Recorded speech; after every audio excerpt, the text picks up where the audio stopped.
Senator Kaine's office. How can I help you? Hi, I had a couple of questions for your office regarding the shutdown deal. And the first one is what is the status on the reversal of the reductions in force? Because I was under the impression that that was one of the main points that got Senator Kaine onto the deal, but I'm having a very hard time determining if they are actually reversing these RIFs or not. No, I'm aware that they're supposed to be, but there doesn't seem to be much reporting from the senator directly or from anybody about whether that's actually happening. I think at this point, after the decision he made, which displeased a lot of his constituents, including myself, it would be helpful to be communicating that more proactively so that we know whether or not this capitulation actually resulted in anything and wasn't just for funsies.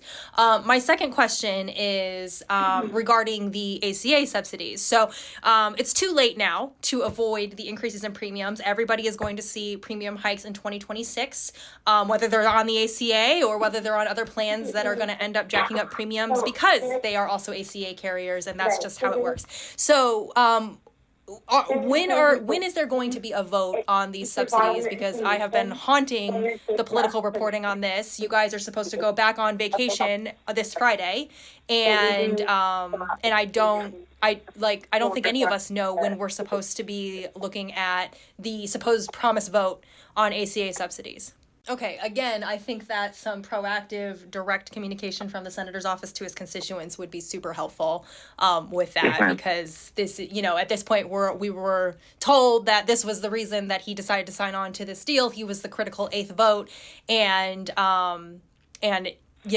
if it indeed is just for nothing and people end up with no tax subsidy whatsoever, as well as the premium increases, which are happening regardless of whether there's a subsidy, that is a problem. I also want to put in a comment that under no circumstances should the deal be to get rid of abortion care for women in order to push through these tax subsidies. The fact that the Republicans are floating that is heinous and ridiculous, and basically saying that half the population doesn't deserve complete health care in the name of trying to kill the ACA for like the 15th year in a row. So please tell Senator Kaine that absolutely cannot be part of the deal. Awesome. Thank you so much. I do appreciate your work. I know that you've been working unpaid for a while. I am glad that is no longer the case. So please understand that my criticisms are directed to the senator directly and not to you personally.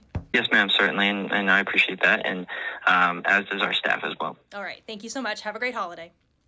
You as well. All right. Bye. Bye-bye.